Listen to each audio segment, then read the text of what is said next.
Hey guys, it's Andrew. It's been a while since I've made a video, but I'm back at it and I've got more planned. I've got more time with summer and I've got a lot of good stuff planned. But today I'm going to go through a couple inexpensive lenses that I think are really good for beginners or just someone who wants to save a little money and get some great shots with their Sony system. So these are the three lenses right here. In the middle we have the Sony 50mm 1.8. Great lens, good portrait lens. It's around $250 and a lot of people just go with that 50mm. You can't go wrong with it. On full frame, it's like the equivalent of what your eyes see, they say. And yeah, it's just an all-around good lens. Everyone needs a 50.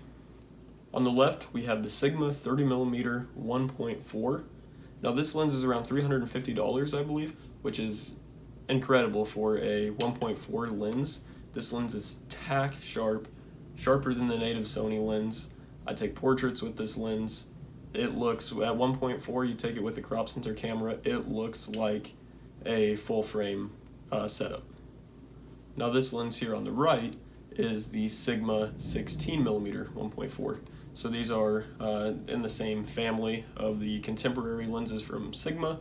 So the 30 and the 16, both 1.4, both crazy good low light. They're just very nice lenses. The only drawback with them is they're crop sensor only. So with a camera like your A6500, those will work just fine. But if you have an A7, these unfortunately, well, they'll work. They won't take advantage of what the A7 can do though, since it's a full frame camera. Instead, these are gonna crop down just like a crop sensor camera would. Now the 50mm on the other hand, will work on a full frame camera. And it'll take advantage of the full sensor. However, it's a $250 lens, and if you're spending $2,000 at least on a full frame camera, I'd invest a little more in the lens. Okay, now to start, we have the 50mm 1.8. Now this is a great lens. Like I said, full frame crop sensor, it'll work on either. Before I had the 30mm, I used it a ton for portraits, and I used it for some slight gimbal work and shooting cars and stuff. It's also great for video. If I put it in video mode and bring it to the camera, here I'm focusing it. I'll be quiet. You can hear it just a tiny bit, but that was me actually adjusting focus and moving focus points. If you were to just have it on your face like this, you're not even going to hear the lens. It's a great quiet focus lens. It's great for video. When I take portraits with it, it seems to be a little bit just hit or miss. Some of them will be very sharp, and then some of them have a little bit of blur to them, even at high shutter speeds, and not like blur like motion, but just the focus isn't quite perfect.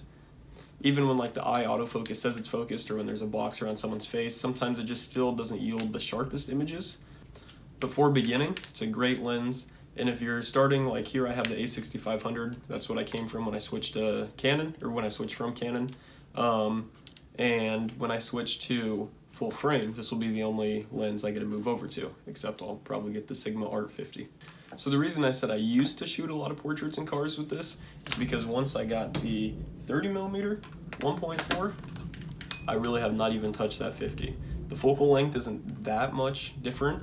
You just get a little closer to your subject. The background blur at 1.4 is crazy.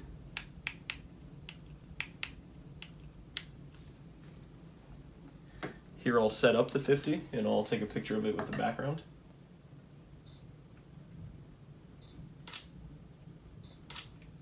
Okay, from that shot there, you can see background blur is crazy. 1.4, super sharp. I'll even try and take a self-portrait of myself really quick just so you can see.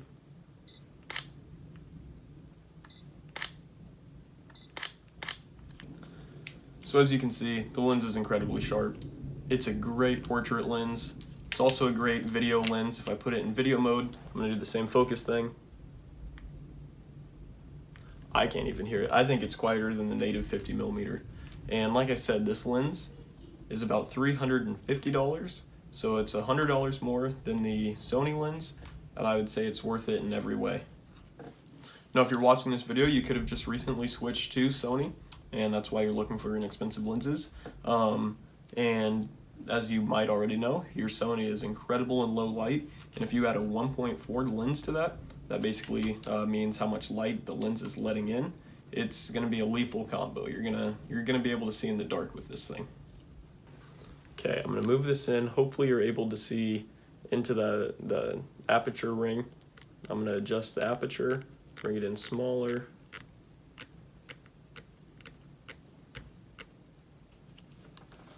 So that basically allows how much light it lets in. Okay, last lens is going to be the 16 1.4. Now this lens is the wide angle of the bunch. So we have a medium telephoto at 50.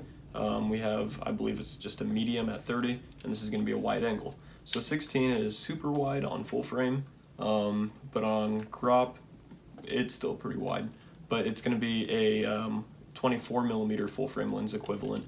But this lens is heavier of the two. It's bigger, and I just started a video. It's heavier and bigger of the two. Image quality, also insane. I shot a lot of wedding video on this, the wide angle shots on a gimbal, and I mostly used the 30, but for the wide angle shots of the crowd and them walking in and everything, the 16 at an effective 24 millimeter was a great lens. So this one also goes down to 1.4, which is uncommon for wide angles, because normally with a wide angle, you don't blur out the background like it normally. You would need depth of field, like your subject's here, you move in, but with a wide angle, you're close to your subject, so you don't normally get that depth of field. But at 1.4, it's pretty good for a wide angle.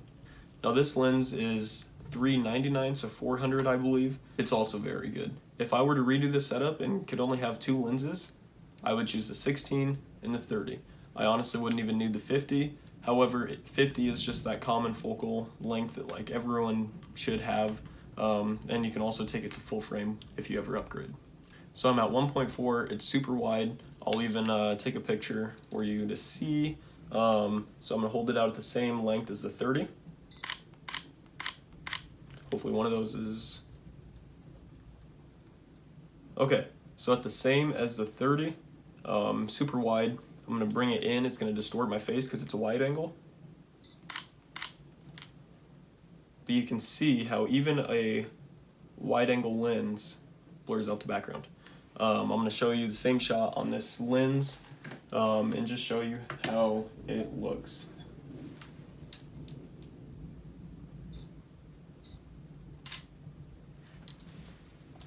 Okay, so that's how it looks at 16 millimeters, 1.4. And that's another thing. When I was taking that photo, I remembered that this lens has an insane focus distance. So you can be super close to your subject and it will still focus. And that's really nice to have on a wide angle lens, because a lot of the time, unless you're capturing a big landscape, which is really what they're for, but if you're taking like artsy portraits or something and you're gonna be close to your subject, being able to focus it close is really nice. So as you can see in that shot, I'm tack sharp on the ring and it is blurred out the background. That's 1.4, and that's coming from a wide angle lens for $400. Now all three of these lenses are prime lenses. When I got my Sony, I thought about getting a zoom, like something the cheap 24 to 105, I think it is. And it's not cheap, it's like $500 or $600. But that would cover all ranges, but it's an f4. I didn't really want an f4. Coming from a 24 to 105 f4 on Canon and a 70 to 200, I thought I would want a zoom lens.